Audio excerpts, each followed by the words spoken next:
네, 세팅 관련된 강좌 네 번째, 자산 세팅 관련해서 말씀드리겠습니다. 불확실한 미래 나는 부자 될 상인가? 여러분은 부자 될 상입니까? 아닙니까? 어, 이왕이면 부자 될 상이었으면 좋겠는데요. 제가 생각할 때 사람마다 이렇게 선호하는 음식이 다르듯이 어떤 자산 관리의 어떤 기준, 투자 성향도 굉장히 다른 것 같습니다. 여러분들 제가 여기 제시하는 거 세 가지를 제시했는데 어떤 거 좋아하십니까? 1번 야채, 주로 이제 야채와 과일 같은 걸로 돼 있고요. 1번을 좋아하시는 분도 있을 수 있고요. 그다음에 야채보다는 이런 고기, 뭐 소고기나 돼지고기나 뭐 이런 고기를 좋아하시는 분이 생길 수 있죠. 이런 분이 2번 부분. 다음 3번은 홍어입니다. 이게 홍어 삼합인데 이렇게 아주 독특한 향을 내지만은 또 그 독특한 향을 굉장히 선호하는 그런 분들도 계시죠. 이렇게 사람도 어떤 입맛에 따라서 굉장히 선호하는 음식이 다릅니다. 야채 좋아하는 사람한테 막 그 삼겹살을 주면은 좋아할까요? 삼겹살이 아무리 지방과 단백질이 풍부하다 할지라도 야채를 선호하는 사람한테 그 고깃집들에 가서 삼겹살을 먹이는 걸 그렇게 좋아하지 않을 겁니다. 반면에 이렇게 고기 좋아하는 사람한테 어떤 샐러드 바꿔서 고기 이런 야채 중심으로 먹는 거 그렇게 선호하지 않죠. 물론 다 좋은 음식이지만은 어떤 그 사람의 입맛이 어떠냐에 따라서 어떤 사람은 채식을 좋아하고 어떤 사람은 육식을 좋아하고 어떤 사람은 독특한 향이 있는 홍어 같은 것을 좋아하는 사람도 있다는 거죠. 그래서 이렇게 입맛에 따라 음식도 각각 좋아하는 것이 다르듯이 사람은 투자 성향이 각각 다릅니다. 그리고 그 투자 성향에 따라서 좋은 투자가 있고 좋지 않은, 적절하지 않은 투자가 있습니다. 그러려면은 자신이 어떤 투자자, 어떤 성향의 투자자인지를 아는 것이 첫 번째입니다. 그런 부분에 대해서 이제 말씀을 드리도록 하겠습니다. 투자 성향은 있잖아요. 위험 감수 수준에 따라 다릅니다. 우리가 음식 같은 경우는 입맛에 따라 다르다 했죠. 투자의 입맛은 위험 감수 수준에 따라 다르다는 겁니다. 그래서 위험 감수를 얼만큼 하느냐에 따라서 부자가 빨리 될 것인가, 아니면 천천히 될 것인가도 결정이 될 수 있다는 거죠.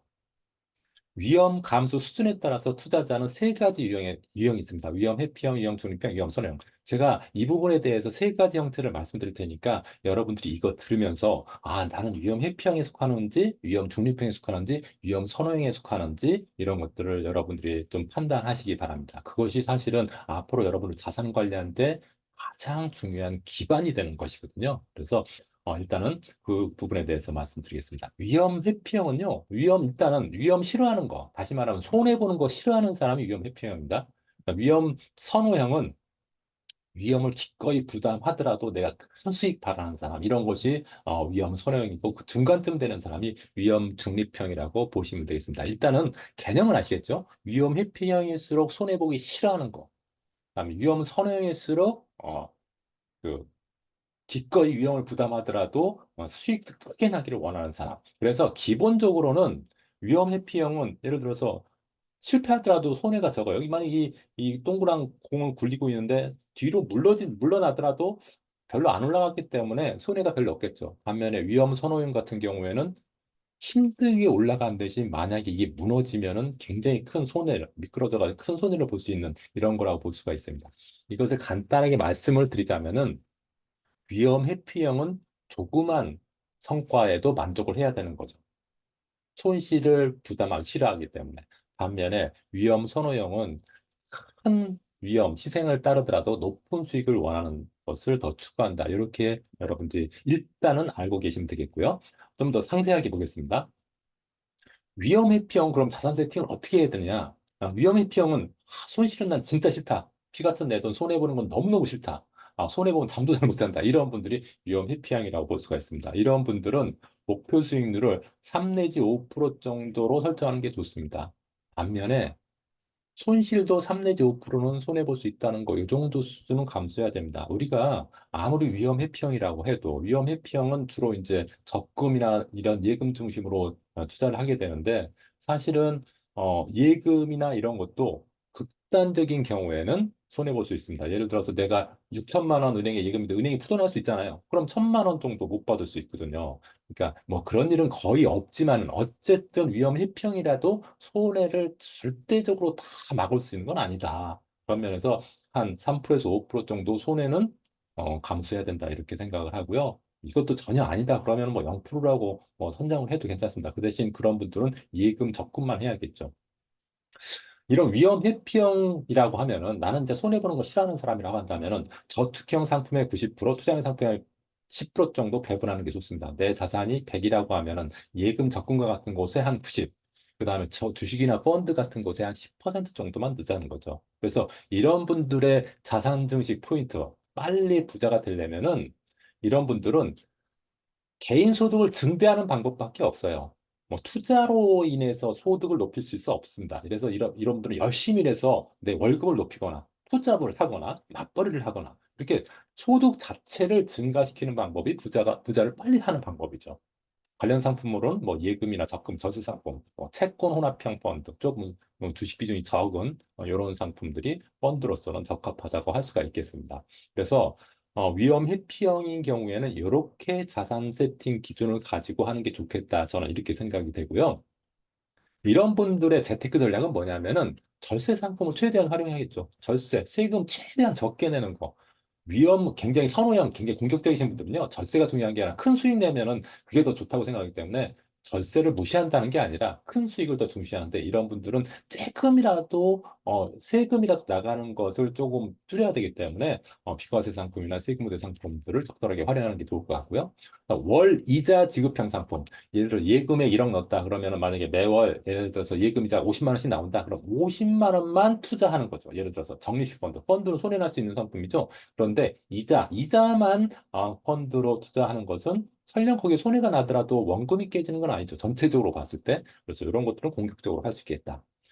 저축 금액 자체를 높이는 게 중요하다. 이런 분들은 절약 또는 맞벌이, 투자 이런 걸 통해서 투자 수익보다는 내 수입 자체를 높이는 쪽으로 재테크 전략을 세워나가는 게 좋겠다고 볼 수가 있겠고요. 그다음에 투자형 상품에도 좀 관심을 갖는 게 좋겠다. 왜냐하면 위험 회피형 재테크 전략은 일반적으로 깨지는 걸 싫어하는데 사실 이제 세상이 너무 이제 예금이나 적금금리가 너무 낮다 보니까 이것만으로 내 자산을 불리기에는 사실상 한계가 있습니다. 그래서 좀 펀드와 같은 그런 주식은 좀 더 위험하니까 주식보다는 좀 덜 위험한 펀드로 조금씩 한번 연습을 해보는 것도 좋지 않을까 이렇게 생각이 됩니다. 두 번째는 이제 그래서 위험 회피형 포트폴리오 같은 경우 만약에 100만 원을 포트폴리오 짠다 한다고 하면은 저는 뭐 이런 식으로 하는 거 한번 생각해 볼 만하다고 생각됩니다. 청약저축, 연금저축에 각각 20만 원, 30만 원. 그다음 정기적금에 한 40만 원, 주식형 펀드에 한 10만 원. 이것을 좀 자산 배분 차원에서 보면은 청약저축이나 연금저축, 정기적금은 거의 원금이 깨질 일이 거의 없는 그런 상품입니다. 그래서 이게 저축형 상품이라고 좀 분류할 수가 있겠고요. 이쪽이 한 90만 원 정도. 그다음 주식형 펀드는 좀 손해가 날 수도 있지만 큰 수익이 날 수도 있죠. 이런 상품 조금 그래도 맛이라도 한번 보는 게 아무리 위험 회피형이라고 해도 투자형 상품 전혀 손대보지 않는 것은 저는 조금 좀 지나친 생각이라고 생각이 됩니다. 예를 들어서 교통사고가 뭐어서 차 안 타겠다는 거하고 똑같은 거거든요. 조금이라도 손해 나는 거 싫다. 그러면은 조금이라도 사고 날 확률이 있는 차 타는 거 이거 안 타겠다 이런 말하고 똑같거든요. 그래서 아무리 위험 회피형이라도 투자형 상품 한 10% 정도는 한번 경험을 해야 되지 않을까 저는 이렇게 생각이 됩니다. 그래서 내가 만약에 손실을 두려워하는 사람이라면은 이런 식으로 한번 포트폴리오를 짜는 것이 어떤가. 예시니까 이제 이런 식으로 여러분들이 위험 회피형이라고 생각되시는 분 짜시면 됩니다. 위험 선호형은 굉장히 공격적인 투자를 하면서 큰 수익을 바라시는 분이죠. 죽을 때 죽더라도 먹을 때 크게 먹고 싶은 사람. 그러니까 손실이 나는 걸 감수하더라. 죽을 것을 각오하더라도 내가 수익이 날 때는 크게 나기를 바라는 사람은 이제 위험 선호형이라고 볼 수가 있습니다. 이런 분들은 목표 수익률이 20% 이상입니다. 대신에 깨지는 것이 20% 이상 깨지는 것도 감수하겠다는 거죠. 그래서 마이너스 목표 수익률 플러스 마이너스 20% 이상이라고 한 것은 마이너스 20% 이상도 감수하겠다는 것을 의미하는 겁니다. 그래서 만약에 내가 큰 수익을 먹고자 하는 사람들은 20% 이상 깨지는 것도 감수할 수 있다라는 생각을 가져야 됩니다. 그래서 이렇게 제시를 했고요. 자산 배분은 저축형 상품 10%, 투자형 상품 90%. 그러니까 저축형 상품은 안전하지만 수익성이 떨어지잖아요. 금리 같은 게 낮으니까. 투자형 상품은 손실 가능성이 있지만은 주식이나 펀드 같은 경우는 큰 수익을 낼 수 있으니까 이쪽에 90% 정도 배분을 할 필요가 있고요. 이런 분들의 자산 증식 포인트는 공격적인 투자, 보수적인 투자가 아니라 조금 더 수익이 날 수 있는 그런 상품에 투자하고 위험 관리가 중요합니다. 그런 상품들은 대부분 깨질 위험이 있잖아요. 깨질 위험이기 때문에 그 깨진 거에 대비해서 어떻게 만약에 주식을 투자했는데 주가가 떨어질 때 어떻게 대응하느냐, 그다음에 예를 들어서 부동산 펀드에 투자했는데 부동산 가격이 하락한다. 그럼 어떻게 대응하는 게 좋을까? 이런 위험 관리를 잘 생각하고 그 위험 관리를 잘 실천하는 것이 자산 증식 포인트라고 볼 수가 있습니다. 이런 분들은 뭐 국내 펀드도 가능하고 주식, 신종채권, 선물옵션 이런 굉장히 고위험 상품도 투자가 가능한 상품이 되겠죠. 이런 분들과 관련해서 이런 분들의 재테크 전략은 해치가 중요합니다. 이런 분들은 주로 상품들이 굉장히 위험한 상품입니다. 손해가 크게 날 수 있는 상품이기 때문에 해치, 위험을 방어하는 것을 해치라고 하죠. 위험 관리, 그리고 만약에 위험했을 때 대안 상품이 어떤 것이 있는지 이런 것들을 항상 발굴하고 생각해 놓아야 됩니다. 그래야지 설령 그런 상황이 와도 대처를 빨리 할 수 있겠죠. 그리고 다양한 정보망이 있는 게 좋겠습니다. 시장 변화에 빨리 대응해야 되기 때문에 만약에 이런 고위험 상품에 가입했다가 시장 변화에 발빠르게 대응하지 못해서 큰 손실이 날 수도 있거든요. 그래서 여러 그쪽 분야의 전문가라든지 자기만의 좀 지식들을 쌓고 경험을 쌓는 그런 것도 굉장히 중요하다고 볼 수가 있고요. 그다음에 역발상. 예를 들어서 주식이 폭락해가지고 이제 진짜 전부 다 주식시장에 떠나고 있는데 이런 사람들은 지금 산다. 또 막 그 이제 급등해가지고 전부 다 막 사려고 할 때, 모든 사람들이 사려고 할 때, 또 이제 이 사람들은 이제 좀 파는 전략, 이런 역발상 투자 전략이 위험 선호형 경우 되게 많습니다. 그래서 이런 부분들이 이런 위험 선호형의 어떤 재테크 전략이라고 볼 수 있고요. 만약에 위험 선호형이라고 생각하면 이렇게 이제 포트를 짤 수 있겠죠. 100만 원이라고 하면은 예를 들어서 주식으로 만약에 한다고 하면은 가치주 주식에 30, 성장주 주식 30, 배당주 주식 각각 성격이 다른 주식에 30만 원씩 30%씩 배분하고 10%는 정기적금, 안정적인 정기적금 투자합니다. 이런 경우는 물론 주식시장이 좋으면 굉장히 수익이 많이 나겠지만 만약에 시장이 나쁘면은 뭐 손실이 날 수도 있겠죠. 그런데 그것을 감수하겠다는 사람들의 이런 포트폴리오라고 할 수가 있겠습니다. 그리고 이제 위험 선호형도 아니고 피폐형도 아닌 사람들, 그리고 내 투자 성향을 잘 모르겠는 사람, 아니면 또 위험 선호와 회피형이 한 중간 정도가 자기 투자 성향이라고 했던 그런 분들은 이제 이렇게 하는 게 좋겠습니다. 목표 수익률 한 5%에서 10% 정도 잡고요. 손실 수준도 한 5%에서 10% 정도로 잡는 거죠. 그래서 저축형 상품과 투자형 상품을 50대 50으로 하는 겁니다.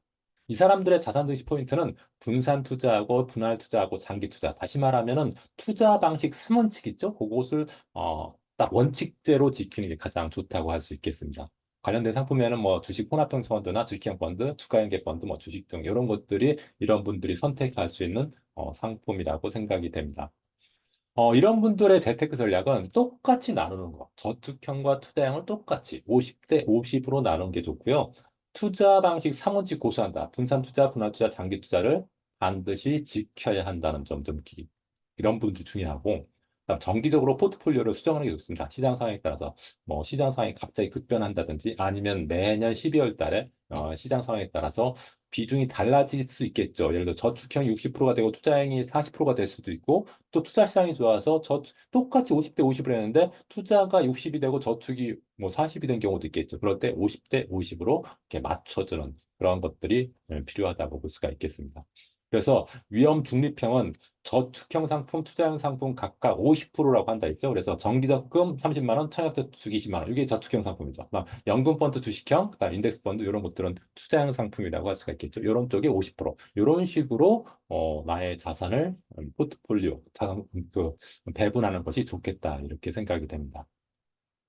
그래서 투자상에 따른 자산 배분 기준을 한번 정리해 보자면은 난 손실 보는 거 죽도록 싫다. 이런 분들은 목표 수익률을 한 5% 정도로 잡고 저축형과 투자형을 9대 10, 9대 10, 아니 9대 1 정도로 90대 10 정도로 샀고요. 위험 중립형은 50대 50, 위험 선호형은 저축형 10, 투자형 90, 이 정도로 잡는 게 좋겠다. 물론 이게 정답은 아니죠. 그래서 여러분 자기 투자 상황에 따라서 예를 들어서 뭐 50대 50을 60대 40으로 좀 여러분에 맞춰서 할 수도 있고요. 뭐 70대 30으로 할 수도 있습니다. 이것은 제가 딱 세 가지로만 분류했기 때문에 이렇게 구분한 거고, 여러분 개개인은 약간씩 달라질 수가 있겠죠. 그렇지만은 만약에 이런 것을 나는 투자 성향을 정확하게 잘 모르겠다 그러면은 저는 중립형 50대 50으로 저는 좀 추천을 하고 싶습니다. 이렇게 경험하다가 이렇게 하니까 너무 나는 깨지는 게 싫다 그러면은 위험 회피형 쪽으로 조금 넘어가 가지고 그 저축형 상품 비중을 높이면 되고요. 나 이렇게 딱 투자하니까 투자하는 게 좀 마음에 들어. 그랬을 때는 위험 선호형과 같이 투자형 상품의 비중을 높여서 예를 들어 50대 50을 예를 들어 30대 70 이렇게 바꿀 수도 있는 거죠.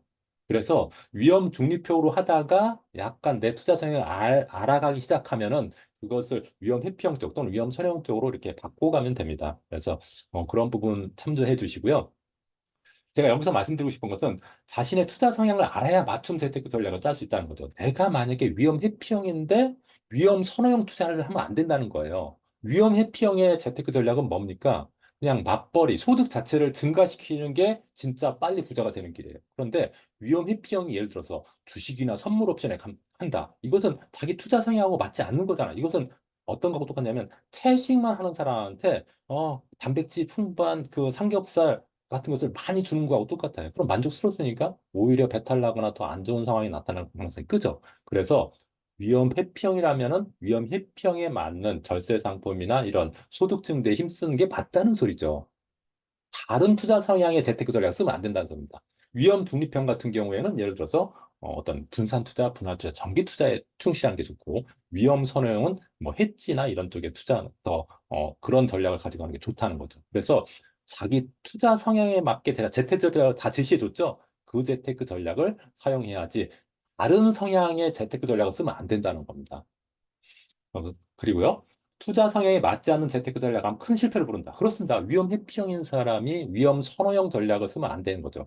제가 아시는 분이 어떤 한 분이 이제 공무원 하시다가, 공무원이 아니라 그 공사 쪽에 계시다가 퇴직하신 분이 계셨는데, 그분이, 그분이 주식 투자를 한 번도 안 했는데, 한 번도 안 했는데, 그죠? 예금이나 뭐 이런 것만 한 거죠. 그런 사람이 이제 퇴직을 하니까 이제 조금 용돈 벌이라고 하려고 주식 투자하라고 이제 증권에서 왔어요. 물어보니까 이분은 완전히 제가 봤을 때 위험 회피형이에요. 그런데 주식을 하겠다는 거예요. 그래서 주식 투자는 그 이제 굉장히 큰 손실도 날 수도 있는 거니까 좀 조심하시라고 했는데 이분이 그 결국은 주식 투자를 굉장히 공격적으로 하시더라고요. 굉장히 손실에 대해서 민감하신 분인데 그러다가 굉장히 많이 깨졌습니다. 한 3억 정도? 그러니까 퇴직금의 대부분이 다 깨졌습니다. 이분의 문제점은 뭐냐면 나는 그 사람은 투자 생활 위험 회피형인데 굉장히 위험 선호형인 주식 투자에 공격적으로 한 거죠. 그러다가 손해가 나니까 이제 대응을 못 하는 거예요. 대응을 못 해요. 그래서 돈도 깨지고 가정으로도 굉장히 안 좋아졌습니다. 그래서 투자 성향에 맞지 않는 재테크 전략을 선택하면 안 된다는 거예요. 투자 성향에 맞는 재테크 전략. 제가 제시한 재테크 전략을 활용을 했으면 좋겠고요. 일단 투자 성향은 자신의 상황이나 시장 상황에 따라서 바꿀 수 있습니다. 우리의 천성은 바꿀 수 없지만 투자 성향은 바꿀 수 있어요. 뭐만 바꾸면 위험 감수 수준만 바꾸면은 바꿀 수 있습니다. 예를 들어 내가 지금은 위험 회피형이라도 자산이 좀 많아지고 좀 사업도 해보니까 이런 것을 위험 감수했던 그런 어떤 경험도 생기고 그러다 보니까 근데 주식도 좀 해야겠네. 깨지더라도 한번 해봐야겠네. 내 위험 감수 수준, 손해를 볼 수 있는, 내 손해를 감수할 수 있는 수준이 내가 20%까지 됐다. 그러면은 주식 투자할 수 있는 겁니다. 만약에 시간이 지나도 그래도 나는 손해보는 거 싫다. 그러면 계속 예금 중심으로 하는 게 좋고, 지금이 위험 회피형이었지만 조금 달라지면은 조금 바꿀 수 있다. 이런 건 투자 성향이니까. 그렇다고 해서 투자 성향을 막 매달 바꾸는 건 좋지 않습니다. 뭐, 1년에 한 번 그렇게 하는 건 몰라도 매달 바꾸는, 어쩌다 한 번씩 이렇게 내가 점검한 다음에 바꾸는 것은 괜찮습니다. 시장 상황에 따라서, 예를 들어서 내 위험 선호형이에요. 주식을 중심으로 내가 자산 관리하는 사람이에요. 근데 주시장이 나빠. 점점 꺾이고 이제 한 몇 개월, 한 1년 동안 나쁠 것 같아요. 그랬을 때는 설령 나는 위험은 선호형이지만은 저축형 상품 비중을 많이 가져가는 게 좋겠죠. 그럴 때는 일시적으로 내가 위험 회피형으로 바꿀 필요도 있는 거죠. 이런 경우 외에는 자신의 투자 성향에 수혜는 낮지 않는 재테크 전략을 하는 것은 좋지 않아요. 그러니까 투자 성향, 투자 성향에 맞게 재테크를 하되 내 상황이나 시장 상황이 크게 바뀌면은 변경할 수도 있다. 근데 너무 자주 하면 안 됐다. 그런 점들을 좀 알아두셨으면 좋겠습니다. 어, 시세에 중독되면 돈이 지난다. 이건 제가 포트폴리오, 어떤 자산 세팅과 관련해서 말씀드리고 싶은 얘기인데요. 자산 세팅을 안 하면은 막 잘 나가는 상품에 사람들이 몰리는 경우가 많거든요. 예를 들어서 위험 회피형인 사람이 갑자기 주식시장 좋다니까 막 잘 나더라. 그러면 그때부터 폭락합니다. 그래서 시세에 중독되지 마시고 자기만의 투자 성향을 잘 아시고 일단은 파악을 하시고 내가 위험 선호형인지 회피형인지 중립형인지 잘 아시고 거기에 맞는 재테크 전략, 거기에 맞는 포트폴리오를 여러분들이 짜는 것이 굉장히 중요하다고 생각이 됩니다. 그래서 어, 제가 볼 때는 이제 여러분들이 생각할 때 자산 배분 포트폴리오에 대해서 얼마나 중요한지 중요하게 생각하는지 모르겠지만 제가 이제 여러 사람의 고객들, 다양한 금융기관의 고객을 만나 보니까 사실 어떤 특정 수익 많이 나는 거 특정 종목 딱 찍어주는 것보다 딱 찍어주는 것은 한 번쯤 잘 될 수 있습니다. 그런데 계속 잘 찍을 수 있습니까, 사람이? 그럴 수 없기 때문에 전체적인 포트폴리오 안정적인 상태에서 어떤 일부 공격적으로 투자할 수는 있지만은 그냥 그런 거 없이 나의 자산 배분이나 포트폴리오에 상관없이 어떤 특정 종목 뭐 찍어달라고 하시는 그런 분들이 사실 많습니다. 근데 그런 투자가 굉장히 돈을 날리는 결과를 내는 경우가 많습니다. 그래서 이번 시간에 마지막 말은 시세에 중독되지 말라. 다시 말하면 나만의 자산 배분 포트폴리오를 짜놓는 것이 좋다. 그거에 대한 내용을 제가 이제 설명드린 내용인데 여러분도 이런 자산 세팅을 할 때 자기 투자 성향에 맞게 투자형 상품과 저축형 상품을 일단은 잘 배분하고 거기에 맞는 상품들을 찾아 나가는 그런 여러분들이 실행을 하셨으면 좋겠습니다. 마지막으로 이렇게 다 들어줘서 고맙고요. 제가 쓴 책, 직장인도 부자가 될 수 있는 월급 세팅법. 여기에 이제 제가 지금 하지 않은 그런 많은 내용들이 좀 담겨 있습니다. 세팅과 관련돼서 담겨 있으니까, 좀 여유가 되시면 한 권 사서 보시고요. 뭐안 되시면 도서관에 가서 한번 빌려서 한번 보시기 바랍니다. 그리고 제가 오늘 하지 못한 말들, 여기 이 블로그, 제가 전직근면의 부자 상다라는 블로그가 있습니다. 아마, 검색하면 나올 겁니다. 여기에 들어가시면은 제가 투자에 관한 거, 어떤 경제에 관한 거, 또 제가 어떤 유튜브에 나와서 강의했던 것도 올려져 있으니까요. 이런 부분도 좀 여러분들이 참조를 하셔서 여러분들이 자산 관리하는데 좋은 좀 재료가 되었으면 좋겠습니다. 고맙습니다.